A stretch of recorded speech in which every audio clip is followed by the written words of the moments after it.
Hey, how's it going guys, it's your boy, and these are going to be short rants, possibly even long rants, just to get material out there.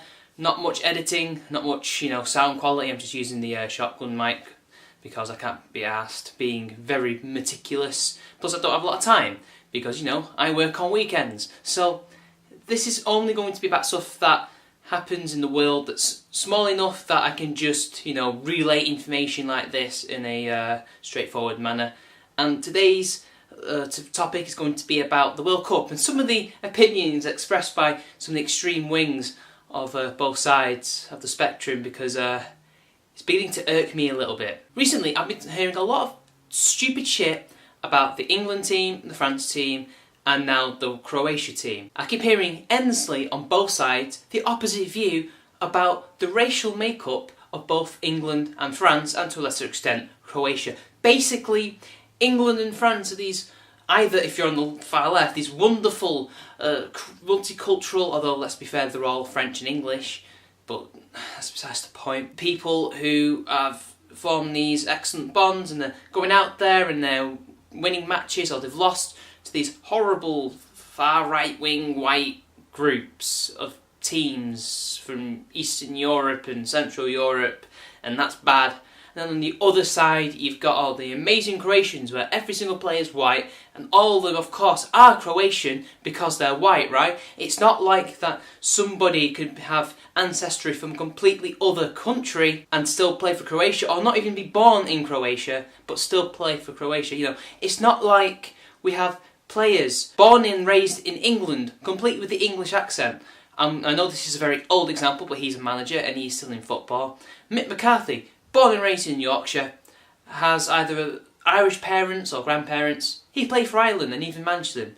And if you were to look at him without knowing any of these things, you'd have thought he was as English as they come. Personally, I think they're all English. I don't buy that they're Irish. I just think they're taking advantage of some rule just to play international football. But let's be honest, we all would do so if we were good enough. So that's ignoring all this bullshit. And then also the same alt-right voices, it's always the alt-right, it's always the far-right people have to bring this up, that the multicultural teams, or rather, I just think they're multiracial because they're all the same nationality. They're just, these are people pretending to be French, pretending to be English. They're not true English. These teams aren't true English or French teams, because there's black people in it, there's mixed race people in it.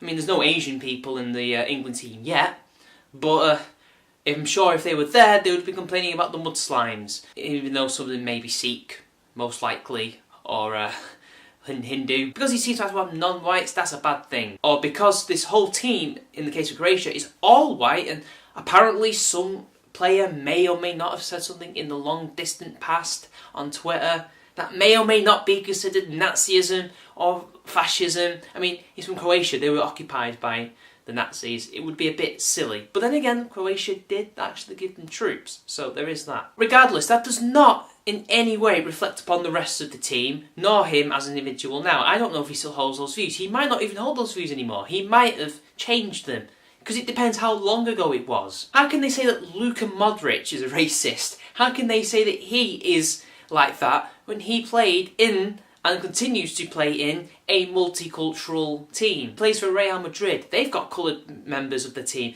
They've got team members that aren't even Spanish. And before that, he played in Tottenham. And where's Tottenham?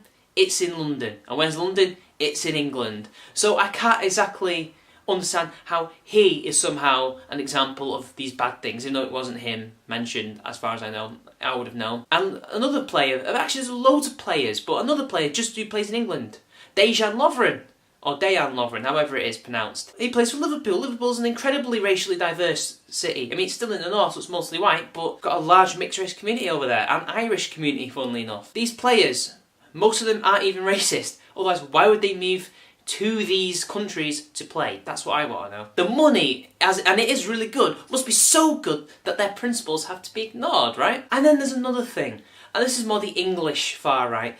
They're attacking the fans. Now, don't get me wrong, the far left do this too, because they love to call England fans hooligans, and all this mad celebrations remind us of Brexit, and, because they happen to be working class and look a bit chavvy, they must have obviously voted for Brexit, even though the vote was 51 to 49%, so reasonably quite a lot of working class people also voted for Brexit. There's no way the whole middle class and upper class constitute 49% of the population. God forbid they celebrate their own team. I mean, if it was any other team, if it was Iceland going mental, reaching a semi-final, which they actually have done, not in the World Cup, but I think it was in the, I think it might have been the Euros, I think, or maybe that's the quarterfinals. But regardless, we would all be saying, good on the Iceland people for getting merry and drinking and going nuts, because we all would too. Now, apparently that's really bad. And don't get me wrong, the far right don't like that either, because in their opinion, this is a shameful display of nationalistic pride in the wrong way. Or rather, patriotic pride, as it actually is. It's not actually nationalistic. They're ignoring the real things that are happening in the country. They're crying at the wrong things. They should be crying at the rape gangs. They should be crying at the corrupt politicians. Yet, apparently, these guys are sitting there right now complaining about this when they could be complaining to their MPs, they could be complaining to the police about said problems.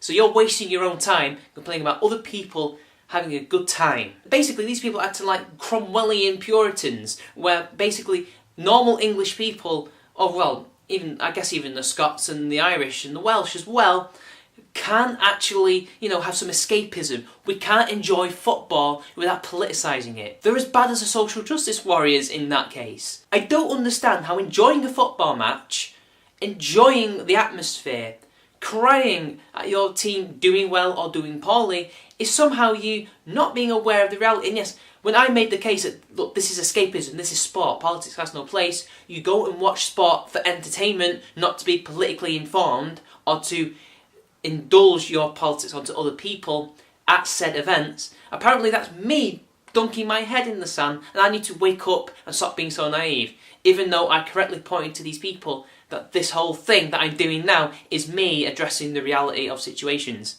And even then, their view of reality is warped, so I don't even understand why they're lecturing me on what reality is. Can we all just keep the politics out of football? There's a reason why FIFA has made it illegal in the first place. Not only does it put the sport into disrepute, not only does it just bring tensions and trouble wherever it goes, but another thing is, this type of bullshit, this virtue signalling, it's just so annoying. People are just trying to enjoy themselves. Yeah, some of them may be ignorant of what's been going on. Inform them, just not in that particular space. There's a time and a place for politics, and there's a time and a place for patriotism. Because the thing is, I often think some of these people on the left, they seem to really overstate how patriotic we are, and while on the far right, they seem to understate it, at least as we are now, but also in the past they overstate it, when really I often think that English people in particular, this is just my opinion, I think we're patriotic when it's a time and a place. I don't think we're very patriotic all the time, like a lot of countries are, like the French and the Americans. We express it differently. That doesn't mean that we're not, and that doesn't mean necessarily that we view it as a bad thing, but then again, who cares? That's my opinion. I personally think that the 21st century, especially after the Olympics, I think there's not been a better time to be patriotic. But these are the same people who would see that a white person doing well, if you're on the far left, or see a black person doing well draped in the Union flag. Yeah. It doesn't matter who you are, you'll find somebody who hates you despite doing well for your own country. And the thing is, who cares about the French squad? Who cares about the Croatian squad about ethnic makeup? What matters is, can they get the job done? Are they good enough? And I don't think there's some players in any of those squads that are good enough for their respective countries. Croatia has issues in defence, Dejan Lovren shite, but that's besides the point. I personally think Sterling, he's black. He was born in Jamaica, funnily enough, and moved over here at a very early age. Kind of like one of the greatest ever England rappers of all time, but hey, regardless, they were naturalised, they've come and played for our country, they consider themselves English. It seems like nationality to these far right types is racially based, while of course the far left would rather get rid of it all and praise the race of people, even though, let's be honest, it has nothing to do with football. I also notice at the far right, and also the far left, but it's in particular the far right, were really showing who they actually really care for. They don't really care for the working class. They don't actually care for the plebs, as one guy unironically called them, and I assume he was middle class or upper working class or maybe even upper class. And this was on Master Brew's comment section when he did like a World Cup video. Master Brew, by the way, is a high Tory. He's not an alt-writer in any way, actually. We were literally there debating these idiots, and this guy was unironically calling them plebs. He was unironically calling these people low IQ, so yeah, low IQ white people. And it just made me realise, yeah, you guys don't really care about white people, much like the SCWs don't actually care about people like me. All you care about is your own idealised version of what a white person ought to be, and vice versa with them, they only care about what a coloured person ought to be. And really, it's something that's unobtainable, because, let's be fair, we're all human, and we're all different, and we're not perfect. And it's pretty clear that if it was up to these particular authoritarians, these people that they don't like would be either sent to the gulag or just exterminated. I mean, it doesn't really matter which side I'm talking about, because both things will happen. But anyway, I think I've been going on a bit too long. Now, yeah, just a little rant. I'm really sick of these idiots, because this has no place at all in sport. Sport is entertainment. Entertainment is escapism, or can be escapism. I'm not saying that you can't be political in your entertainment. Just don't force your politics into entertainment and try to dictate to other people what we can and cannot watch and be entertained by. That's all I'm saying. So anyway, it's been your boy, and I'll see you later.